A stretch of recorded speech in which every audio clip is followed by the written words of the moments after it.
अस्सलामु अलैकुम वरहमतुल्लाहि वबरकातुहू।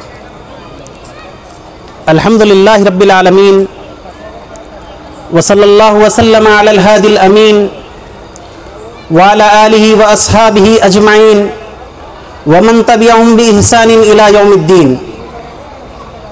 यक़ूलुल्लाहु तआला फ़ी कलामिहिल मजीद फ़अऊज़ु बिल्लाहिस समीइल अलीम मिनश शैतानिर रजीम। बिस्मिल्लाहिर रहमानिर रहीम। वल्लज़ीना यक़ूलूना रब्बना हब लना मिन अज़वाजिना व ज़ुर्रिय्यातिना क़ुर्रता अयुन वजअलना लिलमुत्तक़ीना इमामा। सदक़ल्लाहु मौलाना अज़ीम। मोहतरम बुज़ुर्गों, अज़ीज़ भाइयों और मुअज़्ज़ज़ ख़वातीन, अल्लाह ताला की तारीफ़ व सना और ख़ातिमुन नबिय्यीन रहमतुल लिल आलमीन सल्लल्लाहु अलैहि वसल्लम पर दुरूद व सलाम से हम अपनी बात को शुरू करते हैं। सूरह फुरक़ान की जिस आयत की तिलावत की गई उसमें अल्लाह ताला फरमाते हैं, रहमान के सच्चे बंदे वो हैं जो इस तरह दुआ करते रहते हैं, मालिक हमारी बीवियों और हमारी औलाद को हमारे लिए आँखों की ठंडक बना और हमें मुत्तक़ियों का इमाम बना। जिस घराने का और घर के जिस माहौल का हम तमन्ना करते हैं और आरजू करते हैं, और वो कैसा माहौल होना चाहिए, सूरह फुरक़ान की इस आयत में उसका नक्शा खींचा गया। रसूलुल्लाह सल्लल्लाहु अलैहि वसल्लम की दुआएं लाइफस्टाइल के बारे में, ज़िंदगी के मकसद के बारे में और लाइफ की प्रायोरिटीज़ के बारे में इंसान को वह रहनुमाई देती हैं कि जब हम पलट कर देखते हैं उन दुआओं को और पढ़ते हैं तो मालूम होता है कि हम ज़िंदगी कैसे गुजार रहे हैं और असल मतलूबा ज़िंदगी कैसे गुजारी जा सकती है। आप सल्लल्लाहु अलैहि वसल्लम की दुआओं में ज़िंदगी गुजारने के जो पहलू मिलते हैं वो बेशुमार छोटी छोटी दुआएं हैं, और आदमी अपने हज़ारों और अपने कई सालों के तजुर्बे के बाद इस नतीजे तक पहुंचता है कि ज़िंदगी में कैसा एटीट्यूड होना चाहिए, कैसा अप्रोच होना चाहिए, कैसी प्रायोरिटीज़ होनी चाहिए। एक दुआ है जो रसूलुल्लाह सल्लल्लाहु अलैहि वसल्लम वज़ू के दौरान पढ़ते थे, अल्लाहुम्मा अग़फ़िर ली ज़ंबी व वस्सिअ ली फ़ी दारी व बारिक ली फ़ी रिज़्क़ी। ऐ अल्लाह मेरे गुनाहों को बख्श दे, मेरे घर में मेरे लिए कुशादगी अता कर और मेरे रिज़्क़ में बरकत अता फरमा। तर्जुमा मैं फिर एक बार पढ़ता हूँ। आप ज़िंदगी के इन मकासिद को जो रसूलुल्लाह सल्लल्लाहु अलैहि वसल्लम अपने उम्मतियों को समझा रहे हैं, ज़रा देखें। ऐ अल्लाह मेरे गुनाह बख्श दे, मेरे घर में मेरे लिए कुशादगी अता कर और मेरे रिज़्क़ में बरकत अता फरमा। दुआ ये नहीं है कि घर कुशादा कर दे, ये बहुत इंपॉर्टेंट नुक्ता है। दुआ ये नहीं है कि घर कुशादा कर दे, बल्कि फरमाया मेरे घर में मेरे लिए कुशादगी अता कर। मतलब ये है कि मेरा घर मेरे लिए ऐसे बन जाए जब मैं आ जाऊं तो दिल में घर में मेरे लिए सुरूर और सुकून महसूस करूं, वहां आना पसंद करूं, वहां रहना पसंद करूं। ये फैमिली मेंबर्स के साथ में अटैचमेंट, उनसे मोहब्बत और उनके ज़रिए मिलने वाली मोहब्बत के साथ में ज़िंदगी है, इसकी तरफ रसूलुल्लाह सल्लल्लाहु अलैहि वसल्लम ने तवज्जो दिलाई। तो ये नहीं फरमाया कि घर को कुशादा फरमा दे, ये फरमाया कि घर में मेरे लिए कुशादगी अता कर।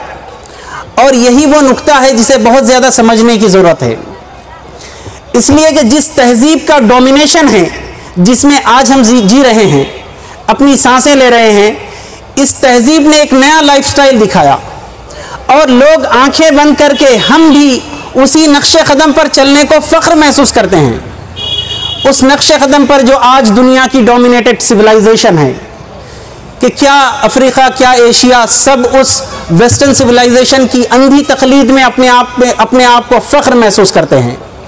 रसूलुल्लाह सल्लल्लाहु अलैहि वसल्लम ने ज़िंदगी जीने का जो तरीक़ा बताया उसमें यह नुक्ता कि मेरे लिए मेरे घर में कुशादगी अता कर और दूसरी चीज़, रिस्क में बरकत की दुआ फरमाई। ये नहीं कि बहुत रिस्क हो जाए, आदमी के पास ढेरों दौलत हो जिसका वो हिसाब भी ना कर सके, मगर दिल में आसूदगी ना हो, गिनाए क़ल्ब की कैफियत मैसर ना हो, तो वो दौलत भी उसके लिए परेशानी ही का मूजिब है। कभी कभी नेमतें भी इंसान के लिए बहुत बड़ी परेशानी बनती है, जब आदमी को नेमत के इस्तेमाल करने का ढंग नहीं आता। तो असल रिस्क में कुशादगी, रिस्क बहुत ज़्यादा होना काफ़ी नहीं है, रिस्क में बरकत ये असल चीज़ है। जब रिस्क में बरकत होती है तो आदमी को सूखी रोटी भी मैसर होती है, मगर दिल में जो सुरूर और सुकून मिलता है वो उस कुशादा रिस्क में भी हासिल नहीं हो सकता जो इससे खाली रह जाए। ये सुरूर और सुकून की दौलत ज़िंदगी का असल हासिल है। आदमी सुकून हासिल करे, उसे मोहब्बत मिले और वो अपने चाहने वालों को मोहब्बत दे, उसके फैमिली मेम्बर्स को वो प्यार दे और वो उससे खुश रहे और ये उनसे खुश रहे। और वाकई में अगर किसी का ये लाइफस्टाइल है तो वो बहुत कामयाब लाइफस्टाइल है। सुरूर और सुकून की ये दौलत किसी शॉपिंग मॉल में नहीं मिलती, किसी ऑनलाइन शॉपिंग में और ऑफलाइन शॉपिंग में ये दस्तयाब नहीं होती, और ये दरअसल मिलती है रसूलुल्लाह सल्लल्लाहु अलैहि वसल्लम के उस्वे हसना और आपकी तालीमात में। आज हम देखेंगे कि लाइफस्टाइल की वो क्या तालीम है जो रसूलुल्लाह सल्लल्लाहु अलैहि वसल्लम ने बताई है, जिसके ज़रिए से हम इस मंजिल मकसूद को पा सकते हैं। इसलिए कि आदमी कभी कभी ऐसे करता है, असल ज़िंदगी में मतलूब एक चीज़ होती है, सफ़र दूसरी जानिब करता है। वो उम्र तमाम भी सफ़र करेगा तो मंजिल नहीं मिलेगी, इसलिए कि डायरेक्शन सही नहीं है। अगर डायरेक्शन गलत है तो सारी उम्र चलने और पापड़ बेलने के बाद भी इंसान को कुछ हासिल होने वाला नहीं है। और यहाँ रसूलुल्लाह सल्लल्लाहु अलैहि वसल्लम की तालीमात में ज़िंदगी का ये हासिल कैसे मिलता है, देखिए। आप सल्लल्लाहु अलैहि वसल्लम ने ज़िंदगी जीने के लिए जो ख़ास तालीमात दी, इस वक्त हम निहायत ही उन तालीमात को जो रोज़मर्रा की बहुत छोटी छोटी समझते हैं वहाँ से शुरू करेंगे। पहली चीज़, मुस्कुराना। ज़िंदगी जीने में जब आदमी लोगों के साथ घुलता मिलता है, चाहे बीवी बच्चे हों, वालिदैन हों, भाई बहन हों, ख़ानदान के लोग हों, आम मुसलमान हों, अनजाने लोग, आम इंसान हों जिनसे कोई वास्ता नहीं है, आपकी ये तालीम है आदमी मुस्कुराए, उसके चेहरे पर खुशी जाहिर हो, पसंदीदगी से मिले, उसकी पेशानी कुशादा हो। इसको अल्लाह के नबी सल्लल्लाहु अलैहि वसल्लम ने नेकी करार दिया। जब आदमी मुस्कुरा कर मिलता है तो दिल में जो कदूरतें हैं वो ख़त्म हो जाती हैं। कुछ वो चीज़ें जिससे ताल्लुकात में कुछ दरारें आ जाती हैं, एक मुस्कुराहट इन सारी दरारों को ख़त्म कर देती है और दिल को पाक और साफ बना देती है, मैल कुचैल को दूर कर देती है और दिल में जगह पैदा कर देती है। जब ये औरों के साथ बनता है तो देखिए कि ताल्लुकात कैसे बनते हैं। और जब अपने घर में यही कैफियत हम इख्तियार करते हैं, जब हम अपने फैमिली मेम्बर्स के साथ में मुस्कुरा कर मिलते हैं, बीवी हो, बहन हो, वालिदैन हो, आम लोग हों, तो आप देखिए कि जो ताल्लुकात आहिस्ता आहिस्ता ख़राब होते जाते हैं वो कैसे निखरते और सुधरते जाते हैं। Keep smiling, it doesn't cost. मुस्कुराने के पैसे नहीं लगते। ये तो इंसान का एक लाइफस्टाइल है जिसे वो इख्तियार करता है और जिसके नतीजे में ताल्लुकात बनते रहते हैं और संवरते रहते हैं। आपकी तालीमात में, लाइफस्टाइल में यह है कि आदमी मुसलमान जब मुलाकात करे तो सलाम करे। सलाम हम कोई रस्म की कैफियत समझते हैं। मुस्लिम माशरे में बरसों से कोई चीज़ चली आ रही, चूंकि हम मुसलमान हैं लिहाजा सलाम करेंगे। ये सलाम कोई रस्म की चीज़ नहीं है, ये रिवायात का कोई ऐसा बोझ नहीं है कि जिसे आदमी इख्तियार करता है। ये मोहब्बत और ताल्लुकात को जोश दिलाने वाला अमल है।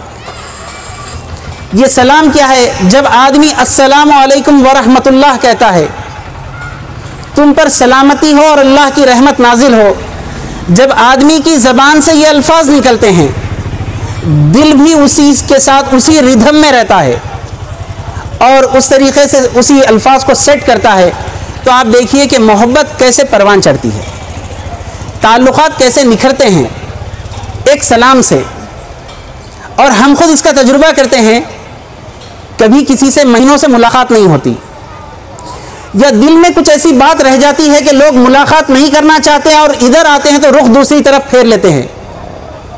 सिर्फ एक दफ़ा का सलाम या 2 दफ़ा के सलाम इस पूरे मैल कुचैल को दूर करके रख देता है, और ताल्लुक़ात कितने ज़बरदस्त निखर जाते हैं और संवर जाते हैं जब वाकई इस सलाम की हमारे पास में आदत होती है।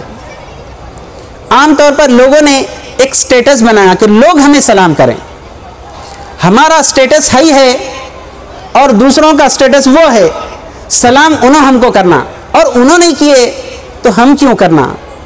रसूलुल्लाह सल्लल्लाहु अलैहि वसल्लम ने पहले सलाम करने वाले के मुकाम की बुलंदी, अजर में इजाफा की जो बात कही और मोहब्बत को फैलाने की जो तालीम दी, तो असल में इस खैर कसीर को लपकने का शौक़ और जज्बा होना चाहिए, और यह जन्नत में जाने की कुंजी है। रसूलुल्लाह सल्लल्लाहु अलैहि वसल्लम ने फरमाया, तुम उस वक्त तक जन्नत में नहीं जा सकते जब तक कि तुम मोमिन ना बनो।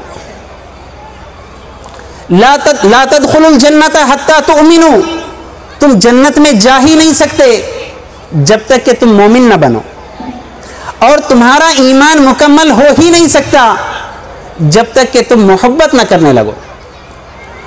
और क्या मैं तुम्हें वो अमल बताऊं जिसके ज़रिए से तुम एक दूसरे से मोहब्बत करने लगो? वो है सलाम की तरवीज करो, सलाम का मामूल रखो और सलाम की आदत को अपनाओ। तो सलाम का जो तरीक़ा रसूलुल्लाह सल्लल्लाहु अलैहि वसल्लम ने बताया कि फैमिली मेंबर्स सुबह दिन की शुरुआत सलाम से करें, जब बिस्तर से उठें तो लोग एक दूसरे को सलाम करें, जब घर से रुखसत हों तो सलाम के साथ रुखसत हों, नए लोगों से मुलाकात करें तो सलाम के साथ मुलाकात करें। जब वाकई ये कैफियत और एहसासात के साथ में लाइफस्टाइल गुजरता है तो देखिए कि कैसी मोहब्बतें इंसान के गले में आती हैं, और ज़िंदगी की जो असल मोहब्बत और ख़ुशी का जो वो ख्वाहिशमंद और आरजूमंद है वो उसे कैसे मिलती है और उसके साथ में आती है। इसके साथ में एक तीसरी चीज़ इबादत को इख्तियार करना। ज़िंदगी जब खुदा से दूर रहती है तो सीना वीरान हो जाता है, रूह प्यासी हो जाती है, और जिस चीज़ की तलब होती है और आदमी वो चीज़ फराहम नहीं करता तो इंसान अंदर से खोखला बनना शुरू होता है। और इसी का असर होता है कि ज़िंदगी में बहुत से मसाइल होते हैं, फिर उस खोखलेपन को दूर करने के लिए नए मीन्स और नए टूल्स इख्तियार करता है, मगर इनमें से कोई चीज़ भी इंसान को हकीकत में कारआमद और फ़ायदेमंद नहीं बनती। उसके लिए सबसे असल चीज़ ये है कि इबादत की कैफियत से अपनी ज़िंदगी को रोशन करें। खुदा से मजबूत ताल्लुक़ जब होगा तो रूह को सुरूर और सुकून मिलेगा, और जब ये कैफियत घर के सारे लोगों में होगी तो फिर वो एक ही रंग में और एक ही नगमे के साथ में उनकी ज़िंदगी चलेगी। और इस कैफियत से हम अपनी ज़िंदगी को आबाद रखें। इसको कुरान मजीद ने यह फरमाया, वमन आरज़ा अन ज़िक्री फ़इन्न लहू मईशतन ज़न्का, जो मेरी याद से मुंह मोड़ता है। वमन आरज़ा अन ज़िक्री फ़इन्न लहू मईशतन ज़न्का, जो शख्स, जो बंदा, जो बंदी मेरी याद से मुंह मोड़ता है, मैं उसकी ज़िंदगी को तंग करके रख देता हूँ। ज़िंदगी की ये बेचैनी और परेशानी खुदा से ताल्लुक़ को तोड़ लेने और दूर करने के नतीजे में है। तो सबसे पहली चीज़ ये कि अल्लाह से अपने ताल्लुक़ को मजबूत करना, और अल्लाह ताला ने इस चीज़ को ऐसे बताया, वअल्लफ़ बैन क़ुलूबिहिम लौ अनफ़क़्त मा फ़िल अर्ज़ि जमीअन मा अल्लफ़्त बैन क़ुलूबिहिम वलाकिन्नल्लाह अल्लफ़ बैनहुम। अल्लाह ताला ने दरअसल इन लोगों के दिलों को जोड़ दिया है। और ए नबी सल्लल्लाहु अलैहि वसल्लम, अगर तुम दुनिया भर की दौलत खर्च कर देते, ए नबी सल्लल्लाहु अलैहि वसल्लम, अगर तुम दुनिया भर की दौलत खर्च कर देते तो इनके दिल नहीं मिल सकते थे, मगर अल्लाह ने इनके दिलों को जोड़ दिया। तो दिलों का ये जुड़ना, दिलों का मिल जाना और एक दूसरे की मोहब्बत में आ जाना, ये अल्लाह की तौफीक से है। और वो तौफीक ख़ास उसकी इबादत, उसकी याद और उससे मजबूत ताल्लुक़ की बुनियाद पर मिलती है। तो इबादत के इस माहौल को हम अपनाएं। हम चाहते हैं कि हम अपनी ज़िंदगी से मुतमईन रहें और खुश रहें, और हमारे फैमिली मेम्बर्स के साथ भी ये हो। तो घर में इस इबादत के माहौल को अपनाएं और फ़रोग़ दें। इसमें एक और नुक्ता जो रसूलुल्लाह सल्लल्लाहु अलैहि वसल्लम ने अच्छे लाइफस्टाइल के बारे में बताया, वो है अच्छी बात करना, नर्म मिजाजी इख्तियार करना। जब आदमी झिड़क कर बात करता है और गुस्से से बात करता है तो लोग उसके मुंह को लगना पसंद नहीं करते। आप सल्लल्लाहु अलैहि वसल्लम ने जिस चीज़ को पसंद फरमाया, जैसे फरमाया कि मुस्कुरा कर मिलना, वहाँ ये बताया कि आदमी नर्म मिजाजी इख्तियार करे, अच्छी बात बोले, और जो कुछ कहना है, जो कुछ करना है, उसमें नरमी को इख्तियार करे। यहाँ तक कि दरवाज़ा खटखटाने में भी नरमी की तालीम दी गई। जहाँ नरमी होती है वहाँ लोग करीब आते हैं, और इस नरमी के बिलमुकाबिल में आदमी अगर एक ऐसे एटीट्यूड को इख्तियार करता है जिसमें वो सबको झिड़क कर बात करता है, तो लोग उसके पास से छटने लगते हैं, और आदमी अपनी इस पूरी दुनिया में तन्हा बनकर रह जाता है। और जब आदमी तन्हा बनकर रह जाता है तो फिर उसके पास में ज़ाती तौर पर वो कई मसाइल का शिकार होता है। आपने फरमाया जिसे नरमी अता की गई उसे बेशुमार भलाई अता की गई। जिस शख्स को नरमी अता कर दी गई उसे दुनिया की बेशुमार भलाइयाँ अता की गई। तो ये नरमी दरअसल कई खैर कसीर को अपनी तरफ बुलाने वाला अमल है। इसे इख्तियार करें। जब ये हमारे पास आएगा तो बड़े और छोटे ये मोहब्बत करने लगेंगे, और आपस में फैमिली मेम्बर्स में मोहब्बत बढ़ने के लिए जो बहुत इम्पोर्टेंट नुक्ता है वो दरअसल वक्त है। वक्त देना ये एक ऐसा नुक्ता है जिस पर ज़्यादा गौर करने और ज़्यादा सोचने की ज़रूरत है। 20वीं सदी का जो अख्तिताम था उसने इंफॉर्मेशन टेक्नोलॉजी में एक इनकलाब लाया। 20वीं सेंचुरी जाते जाते एक नया इनकलाब दी थी जो पूरी इंसानी तारीख़ के सारे इनकलाब से हटकर एक बहुत ही यूनिक इनकलाब था। जब 21वीं सेंचुरी शुरू हुई, जब से लेकर आज तक और हर आने वाला सूरज इंसान को जो रुख बता रहा है, इंसान इस पूरी टेक्नोलॉजी में इंतहाई ऊंचे हैरत अंगेज़ मुकाम तक पहुंचता चला जा रहा है। इस इंफॉर्मेशन टेक्नोलॉजी ने हमें क्या दिया और क्या लिया, हमने क्या पाया और क्या खोया, ये सोचने की बहुत ख़ास ज़रूरत है। अच्छा, ज़रूरत क्यों है? ज़रूरत इसलिए नहीं है कि दुनिया का कोई अलग इंसान, हमारे मुल्क का, बाहर की दुनिया का, उसने क्या कर लिया, उसने क्या नहीं किया, इससे कोई ख़ास लेना देना नहीं होता। अगर वाकई हमको लेना देना है तो हमारी अपनी लाइफ से है, इसलिए कि ये मेरी अपनी ज़िंदगी है, आपकी अपनी ज़िंदगी है। इस इंफॉर्मेशन टेक्नोलॉजी ने हमारी अपनी ज़िंदगी से क्या लिया और क्या दिया, और ये बहुत ख़ास नुक्ता है, लोग इसे सोचना नहीं चाहते। जो दिया वो भी बहुत कुछ है, जो लिया वो भी बहुत कुछ है, और जो लोग इस टेक्नोलॉजी के ग़ुलाम बन के जी रहे हैं वो इसके सारे पॉजिटिव्स और निगेटिव्स के साथ जीना पसंद करते हैं। मगर जो लोग इंफॉर्मेशन टेक्नोलॉजी या पूरी टेक्नोलॉजी को अपने फ़ायदे के लिए इस्तेमाल करते हैं, वो इस नुक्ते को ऐसे देखते हैं कि जो कुछ इसने लिया उसे बचाना कैसे है, और जो इसने दिया उसे भी बाकी रखना कैसे है। इसलिए कि इसका ताल्लुक़ हमारी अपनी लाइफ की कामयाबी, खुशियाँ और सक्सेस से है। जो चीज़ इस इंफॉर्मेशन टेक्नोलॉजी ने ली है वो है वक्त। ज़िंदगी में जो इतना वक्त था, वक्त में जो बरकत थी, वो पूरी वक्त की बरकत सिमट कर रह गई, और इंसान ये महसूस करता है कि मैं बहुत बिज़ी हूँ, टू मच बिज़ी, इतना बिज़ी हूँ कि अब कोई वक्त और कोई टाइम ही नहीं है, इतना ज़्यादा बिज़ी हूँ। हालांकि काम कुछ नहीं है।